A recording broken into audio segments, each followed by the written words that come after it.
भस्म से सिंदूर तक, पार्वती की तपस्या और शिव का प्रेम। योजक चिन्ह, योजक चिन्ह, योजक चिन्ह। नैमिषारण्य के घने वन में, जहां वृक्ष भी वेद मंत्र गुनगुनाते थे, एक संध्या ऋषि सूत ने शौनक आदि ऋषियों के सामने दीप जलाया। हवा में बेलपत्र की गंध थी। एक बालक ऋषि ने पूछा, गुरुदेव, संसार कहता है शिव वैरागी हैं, तो गृहस्थ कैसे बने? और पार्वती ने उन्हें पाया कैसे? सूत मुस्कुराए, बेटा, ये केवल विवाह की कथा नहीं, भक्ति की पराकाष्ठा है। सुनो, भस्म से सिंदूर तक की यात्रा। 1. सती का त्याग और हिमालय की पुत्री।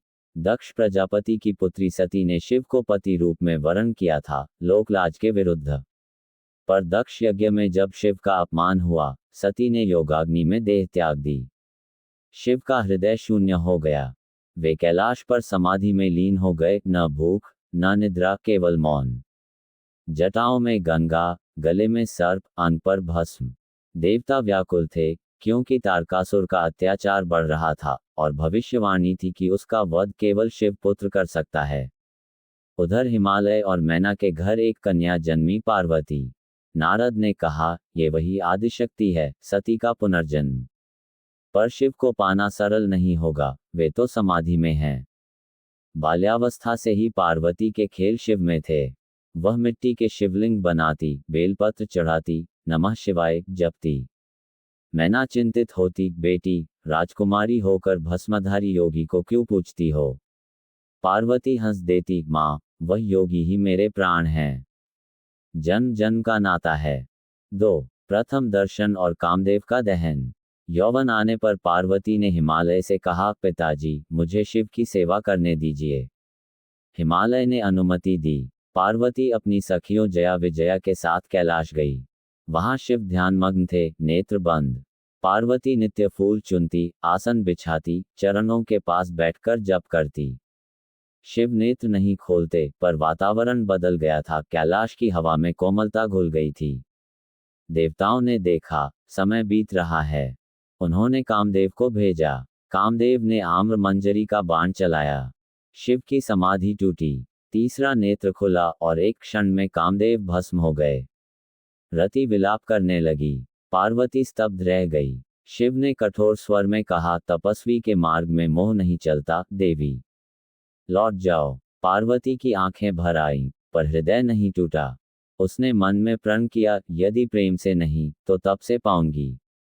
3. घोर तपस्या, भक्ति की अग्नि परीक्षा। पार्वती हिमालय लौटी और गौरी शिखर पर तप करने लगी। पहला वर्ष फल फूल खाए। दूसरा वर्ष केवल पत्ते। तीसरा वर्ष निराहार, वायु भक्षण। शरीर क्षीण हो गया, त्वचा सूख गई, पर नेत्रों की ज्योति बढ़ती गई। देवता, गंधर्व, ऋषि देखने आते, ऐसी तपस्या न देखी न सुनी। एक दिन एक वृद्ध ब्राह्मण आया, जटाजूट, भस्म रमाए, त्रिपुंडधारी। वह शिव की निंदा करने लगा, अरे बावली, किसके लिए शरीर गलाती हो? वह शिव श्मशानवासी है, भूतों का स्वामी, न घर न द्वार। तुम राजकुमारी हो, इंद्र भी तुम्हें चाहता है। पार्वती का मुख लाल हो गया। उसने कहा, ब्राह्मण देवता, बस मेरे आराध्य की निंदा न करें। वह शमशान में रहता है क्योंकि वह मृत्यु से परे है। वह भूतों का स्वामी है क्योंकि वही सबका नाथ है। उसका न घर है न द्वार, क्योंकि सारा ब्रह्मांड उसका घर है। ब्राह्मण मुस्कुराया और उसी क्षण दिव्य रूप धारण कर लिया। सामने साक्षात शिव खड़े थे, नीलकंठ, चंद्रशेखर। पार्वती के नेत्रों से अश्रु बह निकले। शिव ने कहा, पार्वती, तुम्हारी भक्ति ने वैराग्य को भी झुका दिया।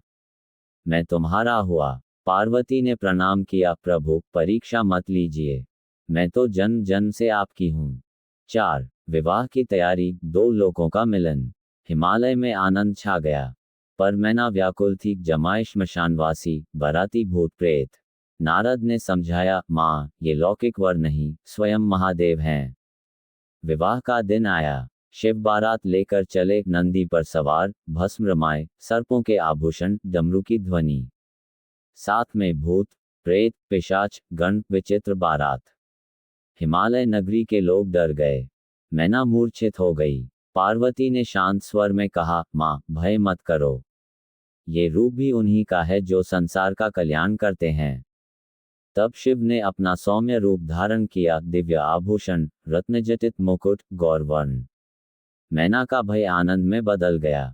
सप्तऋषियों ने मंत्रोच्चार किया, ब्रह्मा पुरोहित बने, विष्णु साक्षी, अग्नि के फेरे हुए। जब शिव ने पार्वती की मांग में सिंदूर भरा तो सारा कैलाश गूंज उठा, हर हर महादेव, जय गौरी शंकर। 5. गृहस्थ शिव भक्ति का फल। विवाह के बाद शिव पार्वती कैलाश लौटे। अब शिव केवल योगी नहीं, गृहस्थ भी थे। पार्वती ने कैलाश को घर बनाया, वहां रसोई बनी, बगीचा लगा। शिव ध्यान करते, पार्वती सेवा करती। दोनों में संवाद होता, दर्शन, तंत्र, सृष्टि के रहस्य। एक दिन पार्वती ने पूछा, स्वामी आप तो पूर्ण हैं, फिर मुझे क्यों अपनाया? शिव ने उत्तर दिया, पार्वती मैं पूर्ण हूं, पर सृष्टि अपूर्ण थी। तुम्हारी भक्ति ने मुझे गृहस्थ बनाया, ताकि संसार जाने वैराग्य और प्रेम विरोधी नहीं, पूरक हैं। तुम शक्ति हो, मैं शिव। अलग अलग हम अधूरे, साथ साथ हम सृष्टि। समय आया, कार्तिकेय का जन्म हुआ, तारकासुर का वध हुआ। फिर गणेश का जन्म, उनकी बुद्धिमत्ता की कथाएं। कैलाश आनंद धाम बन गया।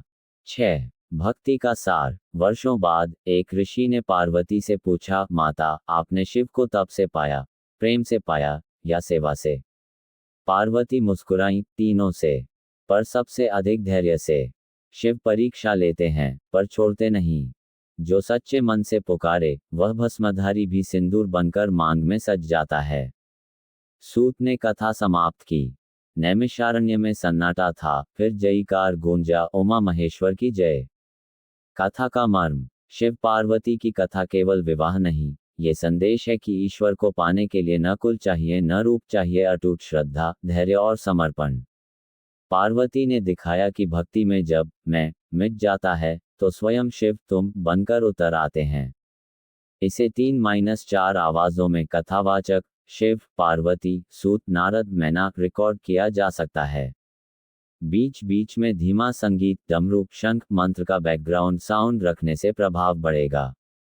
अनुमानित वाचन गति 110-120 शब्द मिनट = 40 मिनट। शीर्षक, भस्म से सिंदूर तक। विधा, भक्ति नाट्य कथा। पात्र, सूत जी, कथावाचक शिव, पार्वती, मैना, हिमालय, नारद, कामदेव, रति। संगीत, धीमा तंबुरा, शंख ध्वनि। सूत जी गंभीर, शांत स्वर में। नैमिषारण्य के घने वन में, जहां वृक्ष भी वेद मंत्र गुनगुनाते हैं, वहां एक संध्या ऋषि सूत ने दीप जलाया। शौनक आदि ऋषि बैठे थे। बेलपत्र की गंध हवा में थी। बालक ऋषि जिज्ञासा से, गुरुदेव, संसार कहता है शिव वैरागी हैं, श्मशानवासी हैं, तो वे गृहस्थ कैसे बने? और मां पार्वती ने उन्हें पाया कैसे? सूत जी मुस्कुराते हुए, बेटा, यह विवाह की कथा नहीं है, ये भक्ति की पराकाष्ठा है। सुनो, भस्म से सिंदूर तक की यात्रा। संगीत बदलता है, उदास, अलौकिक, अंकिक, सती का त्याग। सूत जी, दक्ष प्रजापति की पुत्री सती ने लोकलाज के विरुद्ध शिव को पति चुना था। पर दक्ष यज्ञ में जब शिव का अपमान हुआ, सती सह न सकी, उसने योगाग्नि में देह त्याग दी। उस दिन कैलाश सूना हो गया। शिव समाधि में लीन हो गए। न भूख, न निद्रा, न शब्द। जटाओं में गंगा, गले में सर्प, अंग पर भस्म, और हृदय में शून्य। देवता व्याकुल थे। तारकासुर का अत्याचार बढ़ रहा था, और भविष्यवाणी थी, उसका वध केवल शिव पुत्र कर सकता है। संगीत कोमल होता है। उधर हिमालय और मैना के घर किलकारी गूंजी। एक कन्या का जन्म हुआ। रूप ऐसा कि पर्वत भी झुक जाए। नारद आए। नारद हर्ष से, राजन हिमालय, यह कोई साधारण कन्या नहीं, ये वही आदिशक्ति है, सती का पुनर्जन्म। इसका नाम पार्वती रखो। हिमालय गदगद। नारद मुनि, धन्य हुआ मैं। नारद गंभीर होकर, परंतु राजन, इसे शिव को पाना सरल नहीं होगा। वे तो समाधि में हैं, पत्थर से भी कठोर वैराग्य में। सूत जी, और सचमुच, बाल्यावस्था से ही पार्वती के खेल शिव में थे। वह मिट्टी के शिवलिंग बनाती, बेलपत्र चढ़ाती, नमः शिवाय जपती। मैना चिंतित, बेटी, तू राजकुमारी है, महलों में पली है, उस भस्मधारी योगी को क्यों पूछती है, जिसका न घर है न द्वार। पार्वती बाल सुलभ हंसी में, माँ वह योगी ही मेरे प्राण हैं, जन्म जन्म का नाता है मेरा उनसे। अंक 2 कैलाश पर सेवा। संगीत बर्फीली हवा, डमरू की हल्की ध्वनि। सूत जी। यौवन आने पर पार्वती ने पिता से कहा, मुझे शिव की सेवा करने दीजिए। हिमालय ने अनुमति दी। पार्वती सखियों जया विजया के साथ कैलाश गई। सामने शिव ध्यान मग्न थे, नेत्र बंद, श्वास भी इतनी धीमी की लगे मूर्ति हैं। पार्वती नित्य फूल चुनती, आसन बिछाती, चरणों के पास बैठकर जप करती। शिव नेत्र नहीं खोलते थे। पर कैलाश की हवा बदल गई थी। वहां कोमलता घुल गई थी। देवता अधीर हो उठे, इंद्र व्याकुल। समय बीत रहा है, शिव नेत्र नहीं खोलेंगे तो सृष्टि का क्या होगा। कामदेव तुम्हें जाना होगा। कामदेव हाथ जोड़कर, देवराज शिव के क्रोध से कौन बचा है, पर सृष्टि के लिए जाऊंगा। संगीत तनावपूर्ण। सूत जी। कामदेव ने आम्र मंजरी का बाण चलाया। फूलों की वर्षा हुई, कोयल कूकी, शिव की समाधि टूटी। तीसरा नेत्र खुला, एक ज्वाला निकली। कामदेव चीख, आह, भयंकर ध्वनि, फिर सन्नाटा। रति रोते हुए, स्वामी स्वामी, इन्होंने मेरे स्वामी को भस्म कर दिया। सूत जी। कामदेव भस्म हो गए। रति विलाप करने लगी। पार्वती स्तब्ध रह गई। शिव कठोर गूंजते स्वर में, तपस्वी के मार्ग में मोह नहीं चलता देवी, लौट जाओ। पार्वती मन में दृढ़ स्वर, ध्वनि धीमी, यदि प्रेम से नहीं तो तप से पाऊंगी, मैं हार नहीं मानूंगी। अंक 3 घोर तपस्या। संगीत कठोर तपस्वी। सूत जी। पार्वती हिमालय लौटी, गौरी शिखर पर तप करने लगी। पहला वर्ष फल फूल खाए, दूसरा वर्ष केवल पत्ते, तीसरा वर्ष निराहार, केवल वायु, चौथा वर्ष पत्ते भी त्याग दिए। नाम पड़ा अपर्णा। शरीर क्षीण हो गया, त्वचा सूख गई, पर नेत्रों की ज्योति वह बढ़ती गई। देवता गंधर्व ऋषि देखने आते, ऐसी तपस्या न देखी न सुनी। एक दिन एक वृद्ध ब्राह्मण आया, जटाजूट, भस्म रमाए। ब्राह्मण कुटिल हंसी में, अरे बावली, किसके लिए शरीर गलाती हो। वह शिव श्मशानवासी है, भूतों का स्वामी, न घर न द्वार, मुर्दे की राख लगाता है। तुम राजकुमारी हो, इंद्र भी तुम्हें चाहता है। छोड़ दो ये हठ। पार्वती क्रोध से, पर संयत। बस ब्राह्मण देवता, बस मेरे आराध्य की निंदा न करें। वह शमशान में रहता है क्योंकि वह मृत्यु से परे है। वह भूतों का स्वामी है क्योंकि वही सबका नाथ है। उसका न घर है न द्वार क्योंकि सारा ब्रह्मांड उसका घर है।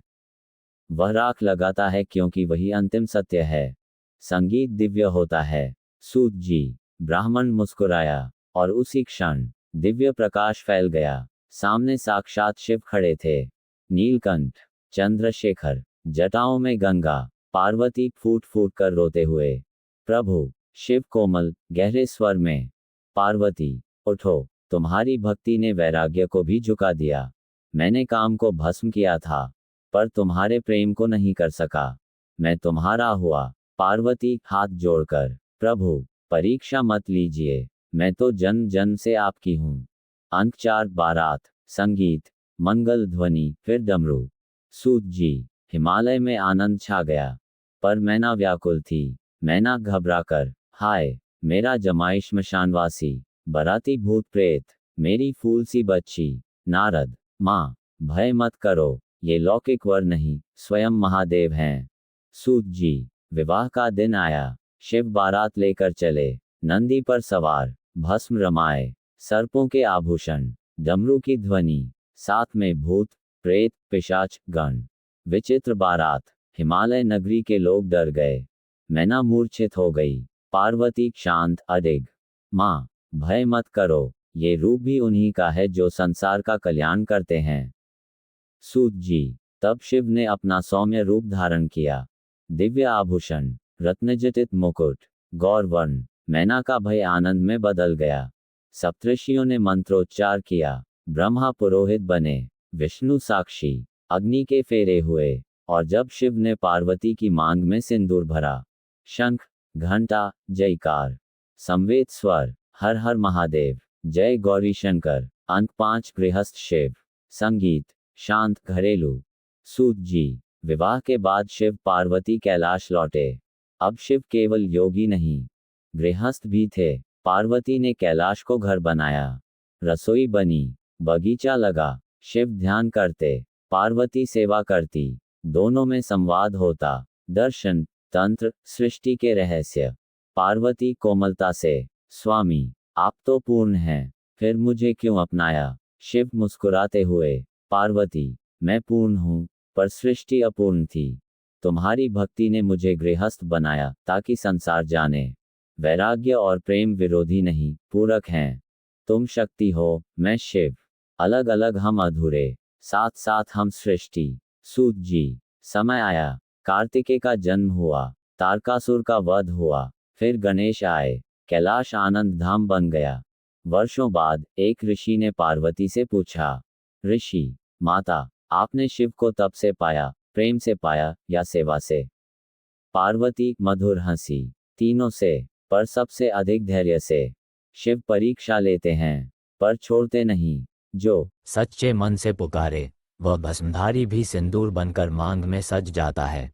संगीत धीरे धीरे ऊंचा होता है। सूत जी। समापन स्वर में, तो ऋषियों, ये है कथा। शिव पार्वती की कथा केवल विवाह नहीं, ये संदेश है कि ईश्वर को पाने के लिए न कुल चाहिए न रूप, चाहिए अटूट श्रद्धा, धैर्य और समर्पण। पार्वती ने दिखाया कि भक्ति में जब मैं मिट जाता है, तो स्वयं शिव तुम बनकर उतर आते हैं। बोलो उमा महेश्वर की जय।